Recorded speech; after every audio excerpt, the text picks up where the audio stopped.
การรับผิดชอบคันเครื่องของเขามีปัญหาเขาบ่ได้หนีท่านสร้างคำถามว่าโรงงานอยู่แล้วที่ว่าส่งออกไปไทยมีหลายบอกหลายอยู่แล้วก็โรงงานทำที่ส่งออกไปไทยแมน PG Steel เจ้าสามารถส่งออกไปไทยได้เขาเป็นอย่างมีหลายโรงงานสร้างมาแต่โรงงานของเขาอะนะยังส่งออกไปไทยได้เพราะว่าเขาอะนะเก็บใจลูกค้าย้อนกับคุณภาพเก็บใจลูกค้าย้อนกับการดูแลลูกค้าของเขา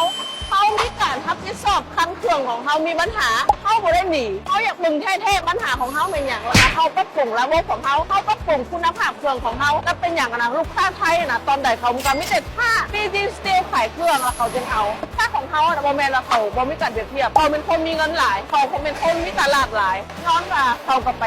ที่บอร์ดอื่นเขาก็ไปเปรียบเทียบที่บอร์ดอื่นโอเคบอร์ดอื่นเขาก็เอาแต่ PG Steel นะเขาบอกแล้วและของ PG Steel ของเขานะราคาจะต่างเขาขายนะ PG Steel จะเป็นอันดับหนึ่งลูกค้าจะเป็นแบรนด์อื่นจะพูดเครื่องของเขาอะนะงามแล้วบอกงามอะนะหน้าตาของเขาเบิ่งอะนะสีของเล็กอะนะต้องเป็นงามเนียนหนาแล้วลูกค้าจะมักตัวนี้ถ้ามีปัญหานะเขาบ่ได้หนีเขากล้ารับผิดชอบการฟิตผักของเขาถ้าท่านลูกค้าไทยของปานัมเล็กนะต้นใดเขากับมิตรค่าเรื่องของ PG Steel จะพูดวัสดุก่อสร้างที่ดีอย่าลืมมาดำเล็ก